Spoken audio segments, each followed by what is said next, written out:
So recently, I've got a lot of questions from people asking how to code, and most of my YouTube audience probably doesn't even know that I do write code, but that's cool. Hopefully I can help some of you guys out. So the difference between my tutorial and perhaps some certain other people's tutorials is that um, I'm going to be focusing more on hoping to teach you more of like a programming ideology, how to problem solve using code rather than how to use a certain language or the specific structure or syntax of a certain language. It's going to be more focused on the logic and less focused on just demonstrating the commands.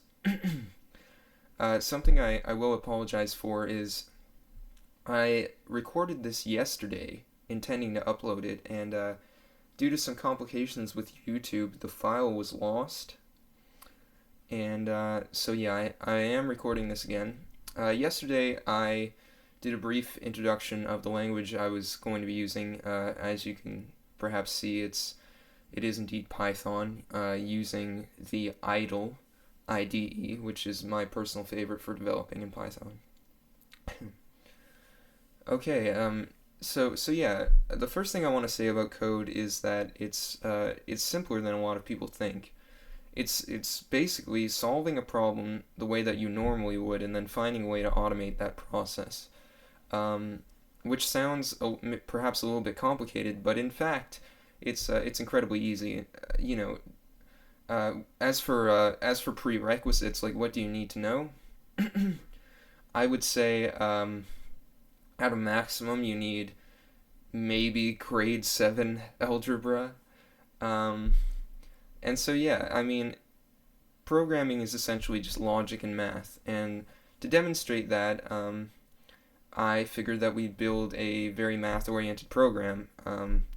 It's going to our main goal, or my main goal yesterday, was to solve what I called the deck of cards problem. Right.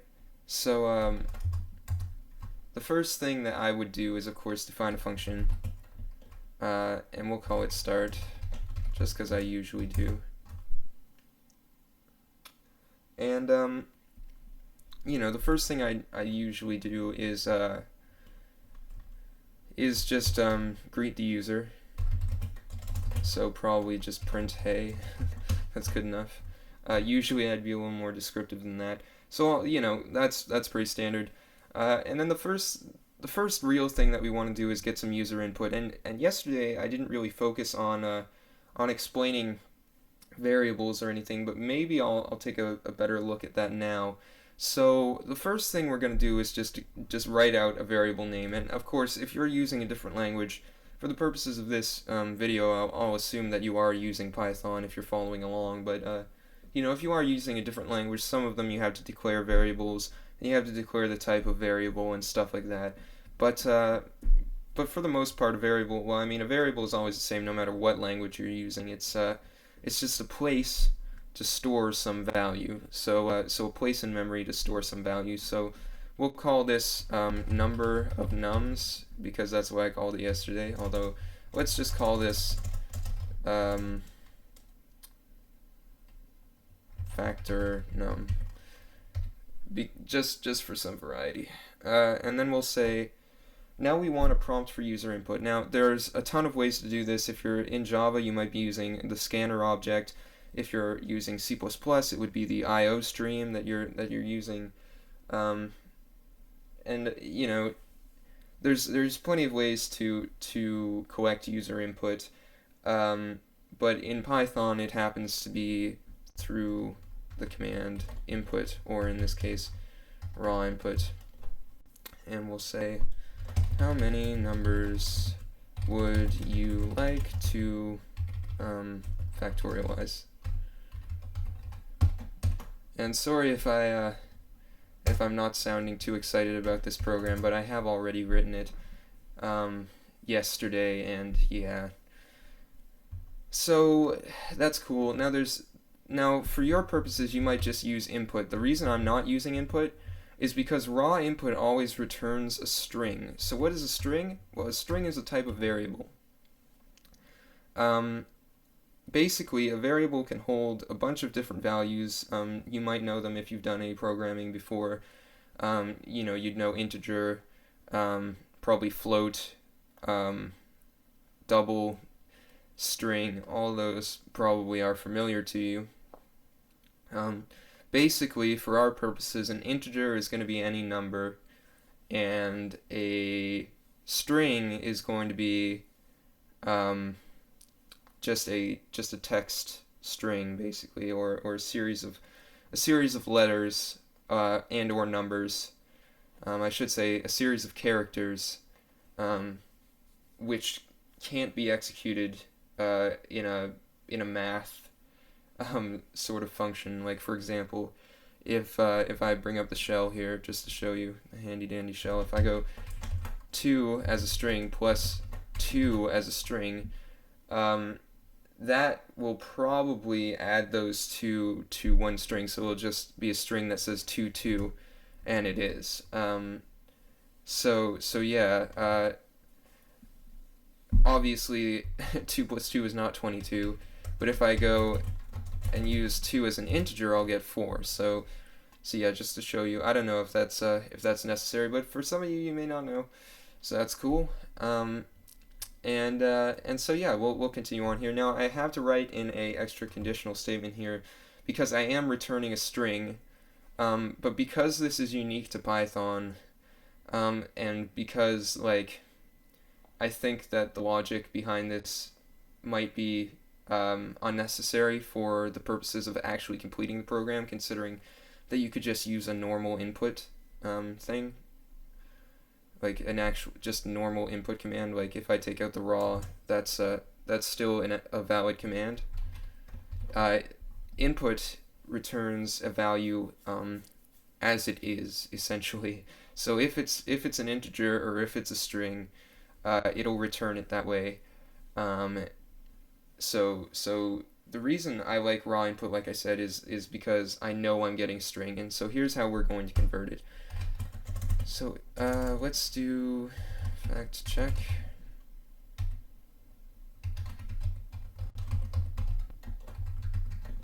So if fact check is true,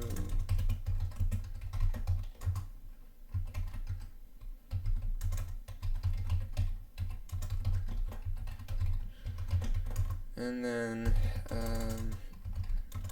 yeah, come on, else sorry, that's not a valid value. Raw input.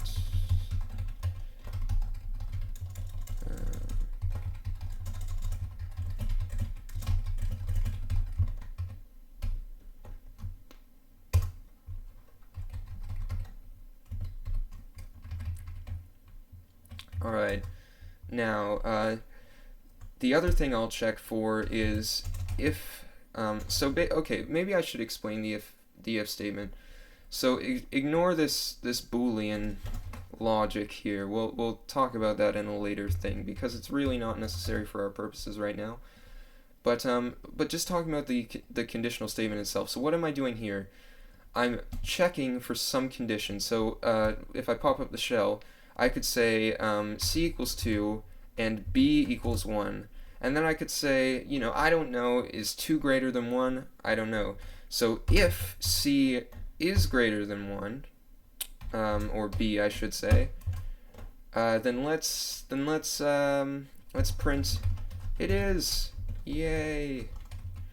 And then normally I'd also be able to put in an else statement. So if I define a quick function called test, I'll go if c is less than b, print I don't want to live on this planet anymore. Else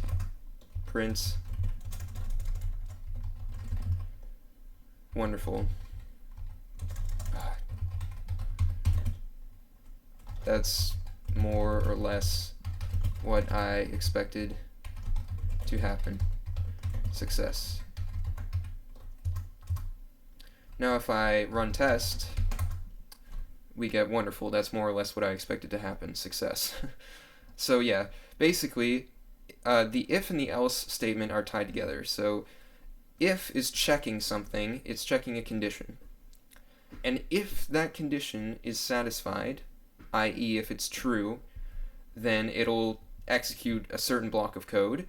Otherwise, it'll execute a different block of code. And you can actually do more than one condition. This varies with certain languages. Sometimes you need to do like nestled logic checks. You need to do like nestled statements. But if C is less than B, print okay. Then I can do else if C is greater than B, print dasku, and then else print you broke the world. And of course we get dasku. So yeah, that's the basic conditional statement, if, then, else. Although there is no then in Python, but whatever. Okay. So yeah. So what am I doing here? I'm checking if this is actually a digit. I'm using a built-in function in Python, which just checks if a string contains an integer. And if that's true, then it turns it into an integer. Because if I turn a string that's not an integer, or if I try to turn a string into an integer and it doesn't contain a number, then bad things happen and we get errors, and we don't want errors. So let's just do this. So the next thing I want to check, so now we know it is a number, but if fact num is less than 0, then we have a problem. We're like, actually I'm going to do if it's greater than 0. So if it's greater than 0, we want to go to our next function, which I'm going to lovingly call factory. And otherwise, we want to be like, hell no, print, sorry, that's not a valid value. Please pick a number larger that is at least equal to 0 or larger. Thank you.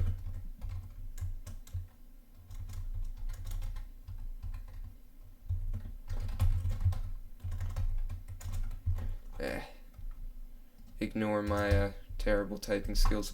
It's because I literally just woke up. Okay, and let's see what else. The next thing we need to do is define another function. And I guess you could have this all as one function, really, but I prefer to separate my code. So that was all pretty much logistics. I mean, realistically, it was all just, introductory stuff, the stuff that you do every single time. We prompt for a variable. The really only thing, really the only thing that we did that was necessary to the program was prompt for factor num, which, by the way, I need to globalize. I made the same mistake last time. I forgot to make it a global variable both times. That's pretty funny. Okay, right. So the next thing I do here is I think about the problem. So if I open up Notepad, so what are we trying to do here? We're trying to find the number of permutations in a deck of cards. I don't know if I mentioned that. But yeah, we definitely are. That's what we're trying to do. So how do we find the number of permutations? It's through factorial. So that would look like, if I can up my font size, because I know it's going to be incredibly small. So that would be like 52 bang, or exclamation point, if you're so inclined. So what does that actually work out to mathematically? Well, if I had 4 factorial, that would be 4 times 3 times 2 times 1, which is equal to 24. Sorry, I'm not the quickest mental math guy in the world.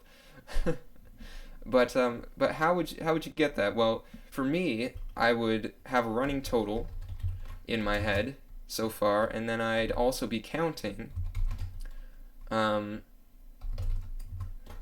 many I've already done. So like, if I'd start at 1, I'd be like 1 times. Well, I'll start my total at 1. So we'll say that my total is 1, because if I started at 0, obviously 1 times 0, and then I go 2, and then my total is still 0, so it's like, yeah, I'd never get anywhere. So for our purposes, we'll start at 1, and we will set our total to 1. So we'll go 1 times 1.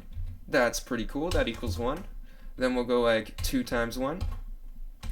That's pretty cool. That equals 2. I'm happy with that. I'm liking it. Now our total's 3, so we'll go 3 times 2. That equals 6. And then we go 4 times 6. Oops. And that is 24, unless I'm a total idiot and just can't do math at all. But yeah. So that's how I do it. I'd have a total in my head, and I'd count up towards my final product, which I know is 4. So basically, you can think of 4 as our prompted value. That's the value our user told us that they wanted. So that's cool. So we have that already, factor num.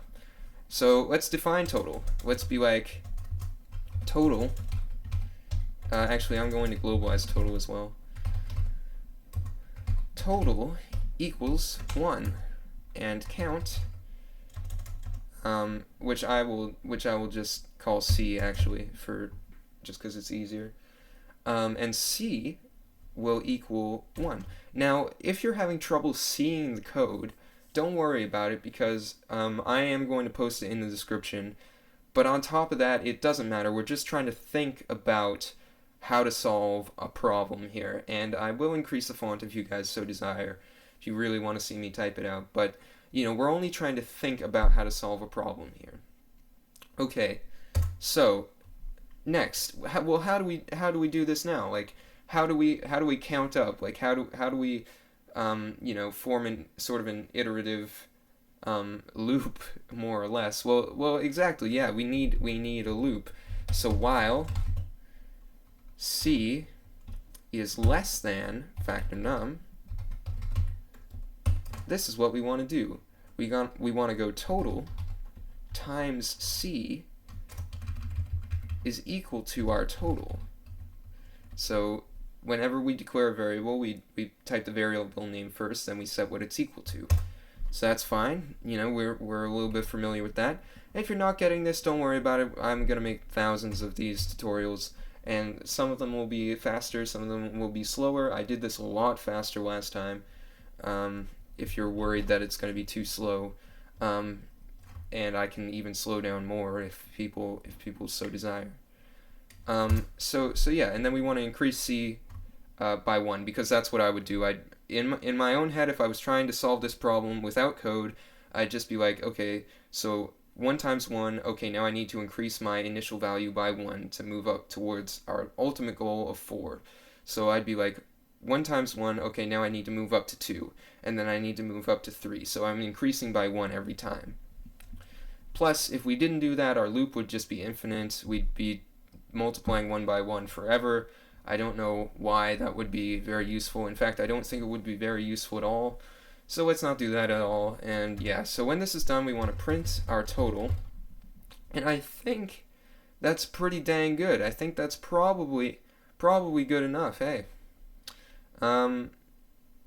So yesterday, something I didn't do, the reason is globalized total. And the reason I didn't do that is because today I want to do something different. So this will give us a huge answer. Actually, I'm just going to run this to show you that I believe it should work, unless I've forgotten something. Which wouldn't be outside, so we'll call this YouTube. Yeah, you can see YouTube test yesterday was my thing. Test. Instead of 2, I'm going to call it test tube. How about that? Oh, that's okay. See, error handling. That's cool. Just forgot a little quotation mark there. Dude, I did the same thing yesterday. You know what I forgot to do just now? Forgot to actually execute the start function. And that doesn't have to be called start. You can call it anything you want. In some languages it actually does, like I believe in C++. So how many numbers would you like to factorialize? We know it's 52. And bam, there's our big number. So I don't even know how to pronounce that, but I do know that it would be more useful to us perhaps in scientific notation. So what I'm going to do is def psi and execute psi at the end of that. And what psi is going to do for us is it's going to convert it to scientific notation. So this is something I haven't written before. So yeah, you're gonna see the logic process right off the bat, how I actually think about a problem. So the first thing I'd think to do is actually test something, because I don't know if this works or not. If I have an integer, so let's say I equals 50. If I do len I, that should give me 2, right? No, okay, so integers don't have a length. Okay, so what I'll do is I'll take total and I'll say total table, or maybe total string, let me think. Yeah, we'll say total string equals string total. Okay, and then len, so what I'm doing here is I know that the integer object doesn't have a length attribute that I can check for. So if I convert I to a string, is equals oh wait, that's not gonna work. IKS equals string I. Now I can go len, and that should equal 2, right? Yeah, it does. Okay, so that's great. So then, if it was me, what I would do, if I wanted to convert, say, 1,000, or 5,000, into scientific notation, IKR is equal to string I. What I would do is go length I, len IKS, IKR, bleh. And that equals 4. Okay. So then if I go 10 to the power of 4, that's 10,000. So that's a little bit too much. But if I subtract len by 1, that should give me the number I'm looking for, right? So 10 is 1,000. And to be honest with you guys, I worked out the solution in my head before I started this video. I was in the shower and thinking about it, and yeah. So yeah, I did know that you'd have to subtract 1 there. Not that that matters at all. That's what testing is for. But anyway, yeah. Just in case you guys were like, oh my god, obviously you have to subtract 1. Yeah. No, that occurred to me as well. Yeah. So anyway. That's gonna work for us every time. If you don't believe me, let's just try. Let's say we have 50,000. We want to get rid of one of those 10s, so that we'll have basically, when we divide, so like if I divide, if I take, if IKS equals string I, then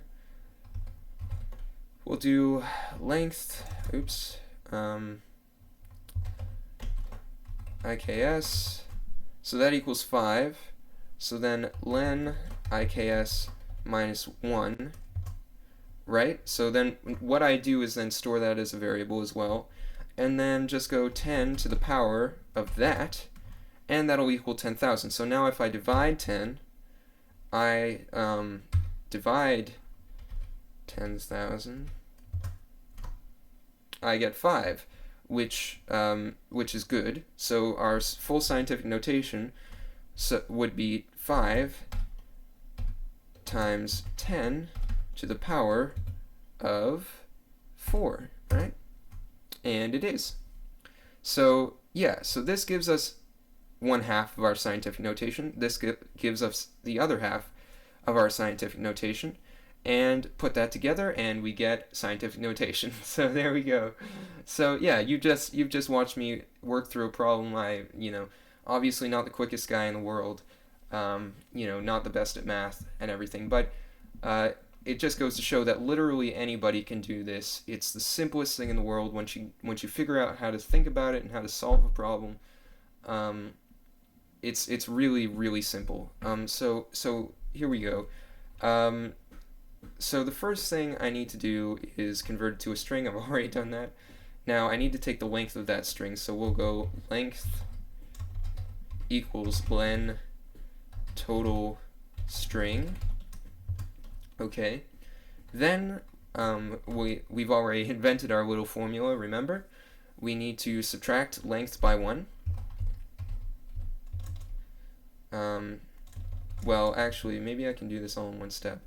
We'll go, so that's going to be our exponent. So length, yeah, I'll just do that all in one step. So yeah, it's length equals len total string minus 1. That's good enough. Yeah, I think you guys can probably follow that. Yeah, I don't know. I don't mean to be condescending either. It's just I've had certain students sometimes who find it a little confusing when I combine steps, and I do apologize if anybody does find that. That's totally my fault, not yours, if I'm not explaining something well enough. I don't doubt the intelligence of any of my viewership. Trust me. Okay, so what we need to do now is take that. That's our exponent, and multiply that by 10. So basically, I'm also going to do this all in one step. Or multiply that by 10. Raise that as a power to 10. So basically now we take total and divide that by length. 10 to the power of length. And actually, I'm going to change length's name to exponent, or just expo actually, if you guys don't mind. Right? So that should work. And well, we're not doing anything here if we're not storing it in memory, so let's call that psi total equals that, and then we'll call it psi sub. So that gives us one part of our thing, and we already have the exponent. So then we'll take both of those integers and convert them to strings. I think that's probably the best thing to do. So what we will do is we'll say psi sub equals string, or psi sub s, I'll say psi subs equals string psi sub. We don't need the variable psi sub anymore, and I know it might be inefficient to declare a new one, but just keep everything separate, I don't know. And so then I will take expo and do the same thing. Expo equals expos equals string, what am I doing? Expo. And yeah, so that's cool. And then finally, we just put all that together. So psi sub So maybe, yeah, no, I'll just print it. Psi sub.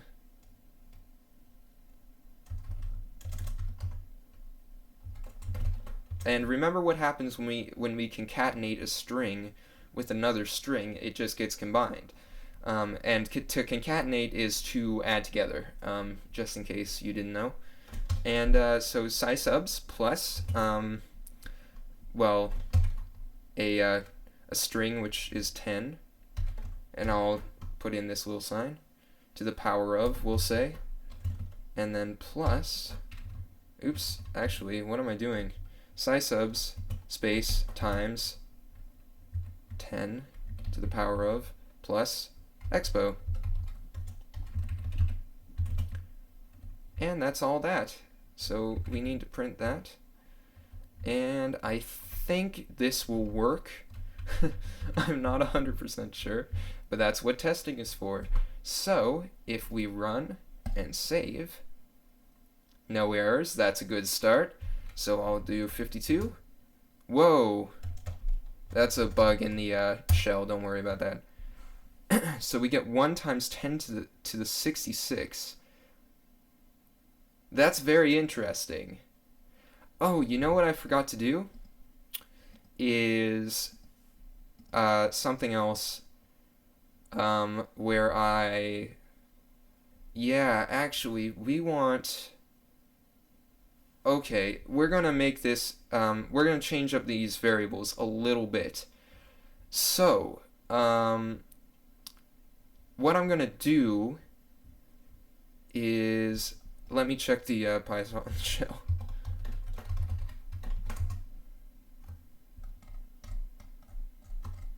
Just a sec.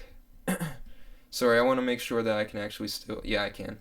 Okay, so what I'm going to do, the first thing I'm going to do is this. So if I take, oops, if I open up the shell again, I've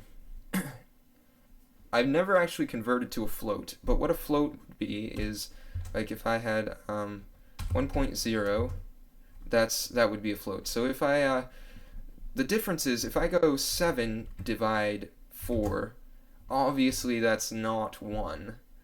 But if I go 7.0 divide 4.0, we get the exact answer, 1.75. So what I want to do is make sure that if I go y equals 4, and I go y equals float y, yeah, it does work. Okay, I just want to make sure. So, because there are other ways that I could have added a 0.0 there. So what I'm going to do is, it only matters in our division. So what I'm going to do is go 10. I could just go 10.0, and then convert total to, yeah. So what I'm going to do is go total f equals float total. Cool. And that should give us a more exact answer. But the problem is now, psi sub is going to be much too long. So what I will do is I will cut it off after a maximum of 3. So what I'm going to do is get the len psi subs. Now how do I want to do this? Let me think. If I make it a list, that could be easier. Well, either way I need to get the length. So I'll go length equals len psi subs. And then I'll say if length is greater than 3, then we'll need to truncate. Else, actually there is no need for an else. If we don't want to do anything if it's less than 3. So what I'm gonna do is probably just, yeah, the easiest thing is just to go length psi subs equals psi subs 0 to 2. And I think that'll do it. Pretty sure you can do that on a string. Let's figure it out. Let's go 52. 1 point.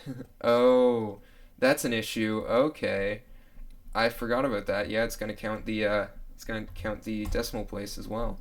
So let's do 0 to 3. Actually, let's do this. Whoa, what the hell? That was an accident. 52 and 1.55. That's good enough for me.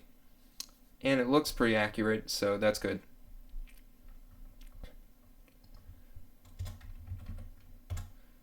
And I could even remove the spaces there if I really wanted to. So, you know, let's try this with a bigger number, like 10,000. And, ooh boy.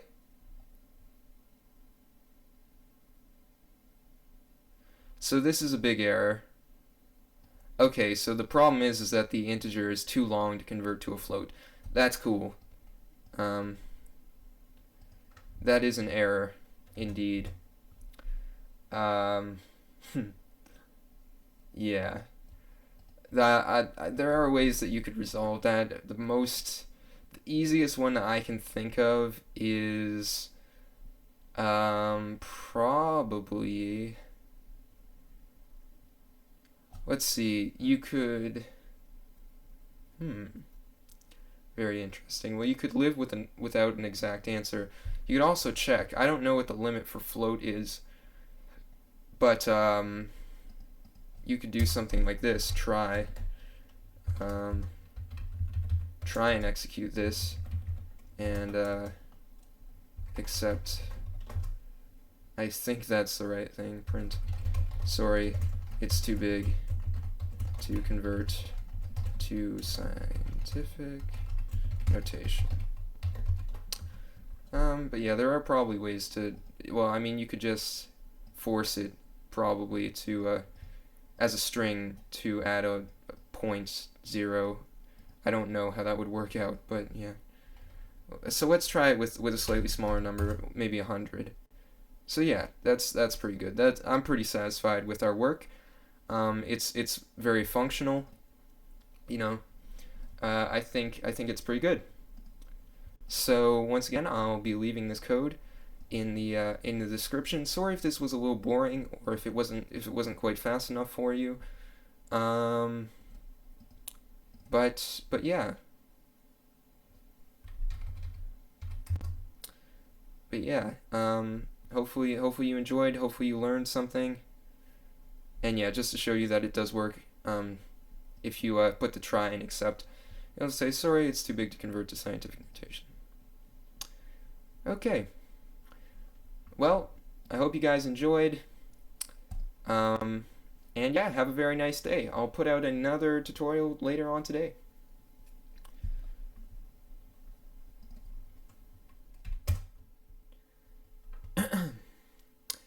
Hey guys, I just noticed something that I totally forgot. If we look at our factory function in my good old notepad here, and I'll just paste that in. Okay, there's a little bit of error handling that I forgot to mention. So, right here, basically, prior to this, we just had, we just had this, without the if statement. So what I did is I took our normal code, and at the very top of it, I said if factor num is less than 1, so i.e. if it equals exactly 0, then set the total to 1, print total, and then, well, actually, yeah, anyway, I could have just said print 1, and then print the scientific notation. The reason I did that is because, obviously, if you have factor num as 0, then C will never be less than 0. So because C starts at 1, so that means basically that you'll either get an error or an infinite loop or something. I'm not 100% sure what would happen there, but yeah, bad things happen. So I just added this one sort of exception to the general rule, and I also didn't run it through the psi thing. I just printed out scientific notation because first of all, it's only one case, um, and so I mean if we're skipping all this already, it's just as easy for me to put this in. Uh, but the second thing is, I'm pretty sure it wouldn't work if I ran just this through psi, but I don't know. I guess it would, but I don't know. I don't know how it would handle like 10 to the 0. I don't know how it would handle 1 actually. That's a good thing to test.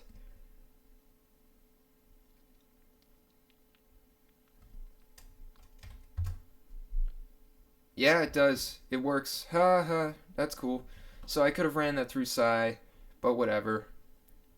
Um, yeah, anyway, the other thing I wanted to mention real quick before I end the video is if you're interested in coding Python but you're on Windows, you will need to download it. Thankfully, there is a very awesome place that you can download it from.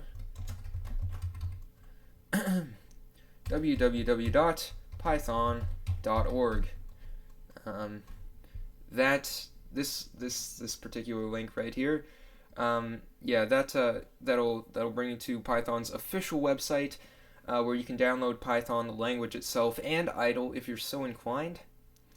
And yeah, um, aside from that, if you're on Linux, you may have it already built in. I believe, and forgive my pronunciation of this, but I believe Ubuntu or Ubuntu, um, that I think has it built in. Most distros of Linux probably do have Python built in. Uh, as for OS 10, I don't know. You might have it, you might not. Um, but yeah, whatever the case may be, you can definitely download it from www.python.org if you're so inclined to follow along with me using Python. And I won't be using Python every time. And one more thing I wanted to mention is something that I said the first time I recorded this video.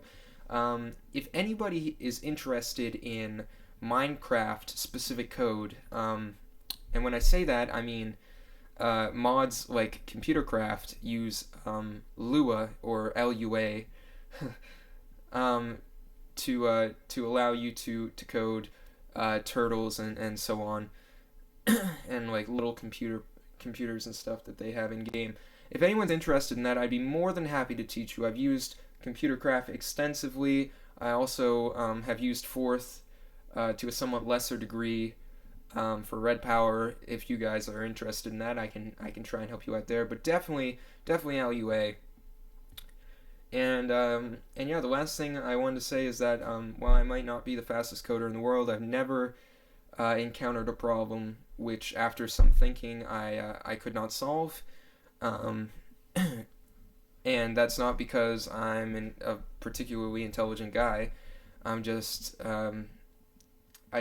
think that coding is easy enough for anybody to learn, and that I don't. And I also just wanted to reassure you that if you are having an issue, it doesn't always come to me instantly either. Obviously, sometimes you just gotta write it down, really draw it out, depending on what you're doing, and really try and think through it, or maybe do some research. Although, actually, more often than not, you'll find yourself, after you really get into coding, you really won't want to do any research. Like, I rarely I never look up someone else's code because that just feels so wrong. I don't know, like when you know how to do it yourself, it just feels so weird to take someone else's solution. It's like cheating in a puzzle game or something. Like, what's the fun in that? But maybe do a little bit of research. Like, for example, if you didn't know what a permutation was, or you didn't know like how to calculate permutations, you might want to look them up and figure out how that works so that you could think about engineering code around that. You know what I mean? But yeah, so I think with if you're willing to stick with it, put a little bit of time and effort into it, and really think about your problems and whatnot, um, then then yeah, it should be easy for anyone. I don't think that you guys will ever encounter a problem that you can't solve either. The hardest problem that I ever did solve for me personally was probably it also had to do with permutations, but it was not actually calculating the number of possible permutations. It was displaying all possible permutations. Like, well, if you have three elements, let's say 1, 2, 3, there's six, right? Because 3 factorial is 6, and the six are 1, 2, 3, 1, 3, 2, 2, 1, 3, oops, 2, 3, 1, 3, 1, 2, and 3, 2, 1. And yeah, that was the most difficult problem I ever solved, I think. And maybe I'll run through that one of these tutorials, if you guys are interested. But our next tutorial is probably going to be on the Fibonacci sequence, I think, because that's a very simple program to write. And yeah, so I'm going to end this now and probably record the next video right away. So thanks for watching, and have a nice day.